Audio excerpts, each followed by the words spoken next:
she's a psychopath and she's made this stuff up. She's making this stuff up because she wanted to wrest control of the movie away from me. Blake Lively just tried to escape the courtroom mid-hearing. Her own lawyer had flipped, exposing private details she fought hard to hide. She faked a dizzy spell to buy time, hoping the cameras would miss her meltdown. But it didn't work. The judge shut it down fast, right as Justin Ballone's team was tearing through her lies like tissue paper. But this next twist? Game-changing. Her problems didn't start that morning. Blake had been drowning in legal heat for weeks. People first started asking questions when her court visits became non-stop. Every other day, without fail, she showed up to face a defamation and assault case that's now one of the biggest celebrity legal disasters in years. And it gets even messier.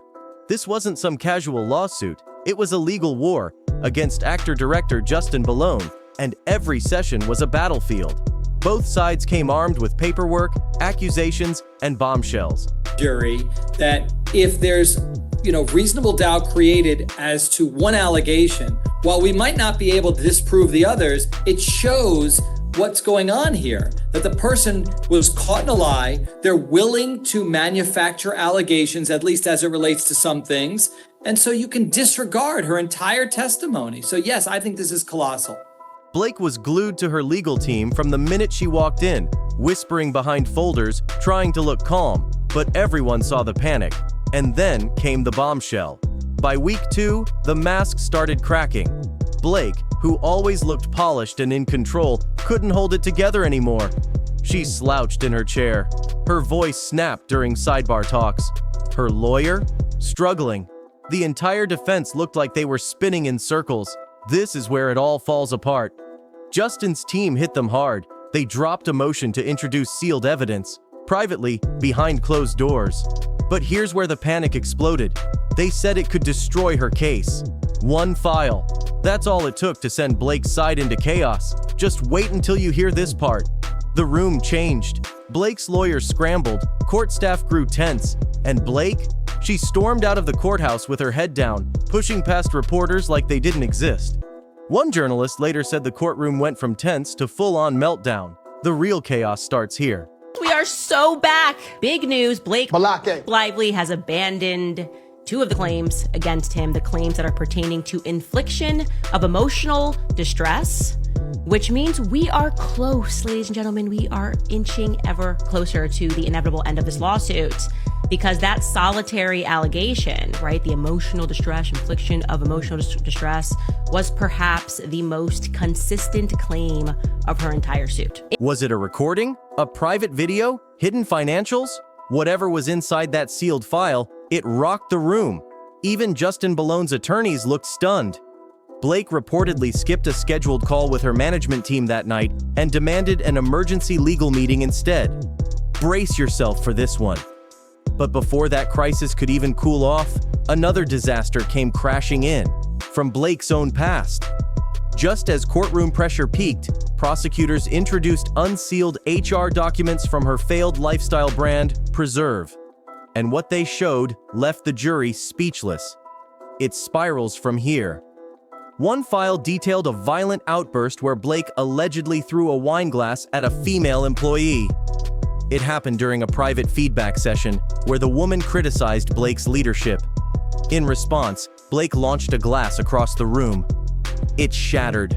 The woman's hand was sliced open, and photos of the injury were handed straight to the jury. Now here's where it gets insane. The thing, they have insisted that the subpoena seeks relevant information is wrong. The subpoena aims to obtain discovery relating to witness tampering and evidence spoliation.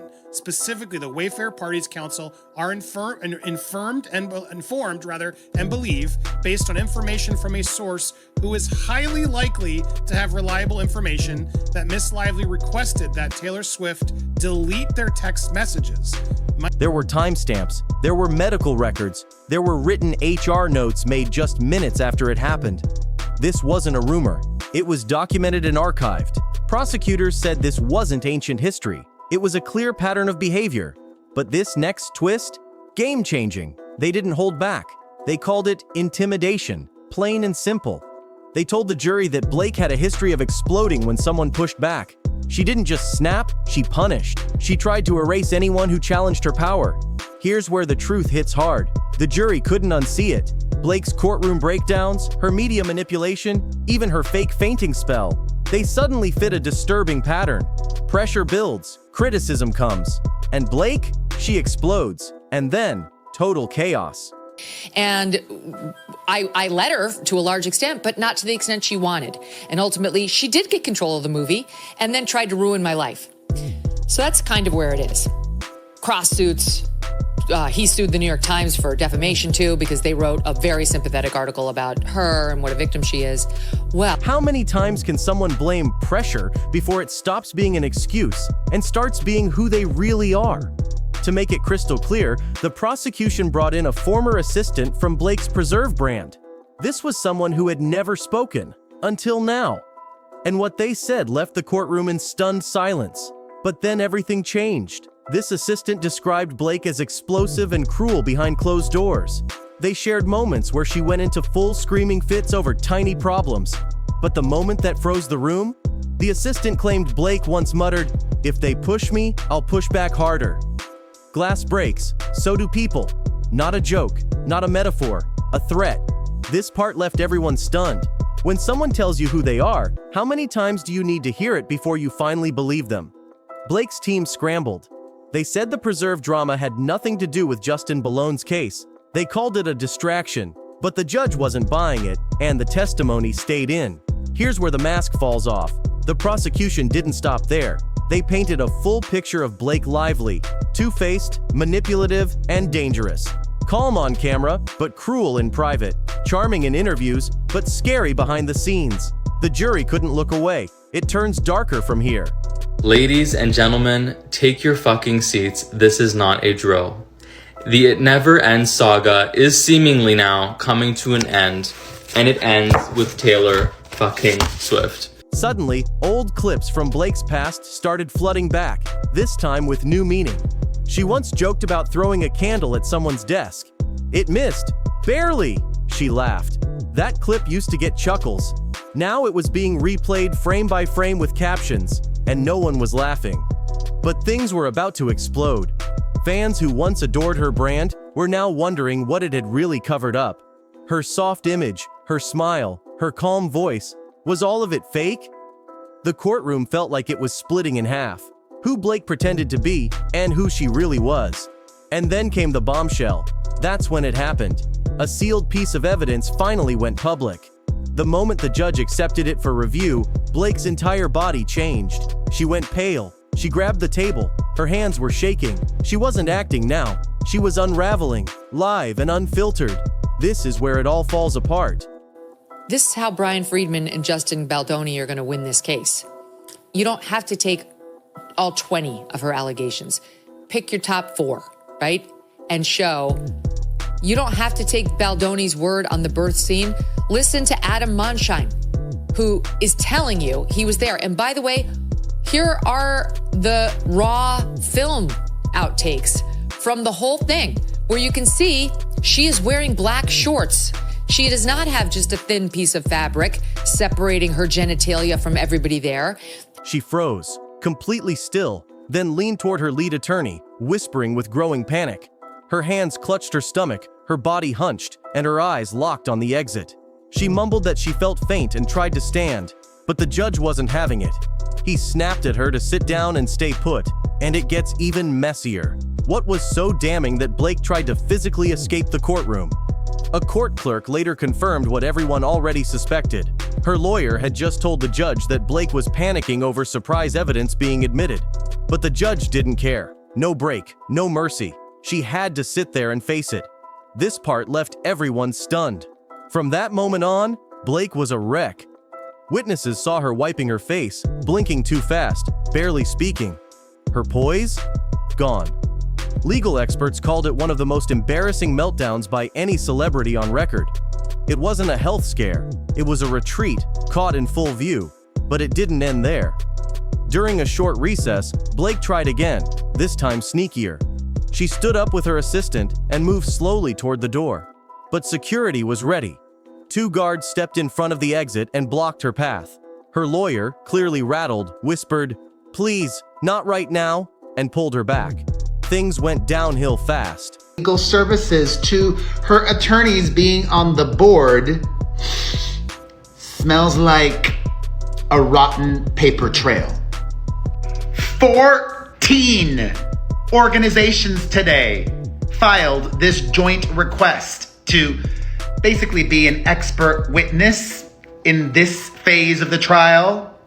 Sanctuary for Families, the National Organization for Women, the National Organization for Women NYC, Women's Justice Now, the New York Cyber Abuse Task Force, Her Nuversity Inc., Women's Equal Justice, the New York City Alliance Against Sexual Assault, the Coalition Against Trafficking in Women, the National Network to End Domestic Violence, Esperanza United, the New York State Anti-Trafficking Coalition, Her Justice, and the Urban Resource Institute are all standing in solidarity with her and against him. Everyone in the room could feel it. The tension, the dread. Why else would security be bracing like that unless they knew another stunt was coming? The answer dropped just minutes later. That sealed evidence? It was now approved for the record, and what it contained hit like a wrecking ball. Here's where the truth hits hard. It was audio, just 4 minutes, but enough to blow Blake's entire defense to pieces. A private call between Blake and her PR rep, recorded during the height of her war with Justin Bellone. The courtroom went dead silent. And then, Blake's voice, clear as day. Now here's where it gets insane. What started as a calm strategy call turned dark, fast. On the tape, Blake said, "If we can just hint that Justin manipulated her, no one will check the timeline. Just get her to cry on camera." Word for word, the jury heard it all, and just like that, her entire victim act collapsed. But this next twist? Game-changing. This wasn't just a civil mess anymore, it was turning criminal. Prosecutors confirmed that the fallout could include jail time. Word spread that federal agents had requested Blake's emails and encrypted chats, especially ones tied to NDA payoffs and witness threats. It goes completely off the rails now. What happens when a celebrity scandal stops being drama and starts being a felony case? Blake's team wasn't fighting to win anymore. They were fighting to survive. Her lawyers looked lost. Her PR machine had gone dark. And Blake? She just sat there silent. No confidence, no power, no plan. And then, total chaos. The courtroom that once echoed with her voice was now filled with stalled motions, delays, and desperate objections. Blake's strategy was crumbling by the hour. She had nothing left but a broken story and a legal team that couldn't keep up. Here's where the mask falls off. Even the judge seemed done. He warned Blake's side not to waste the court's time, and the threat of sanctions was now very real. Everyone in that room knew it. This wasn't just the downfall of a case. It was the collapse of a brand. That's when everything unraveled. The woman who once built an empire on charm and control couldn't spin this. Not anymore. Her fake fainting, her quiet sobs, her old Hollywood polish, it all looked staged now, because it was, and the jury knew it. But the drama only gets deeper. What started as a legal battle has turned into full public implosion. Blake Lively is no longer the star of the story. She's the warning, the example, the fall. Justin Bellone didn't just win the case. He walked through her smoke and mirrors and exposed the truth. There's no way back from this, and the world knows it now.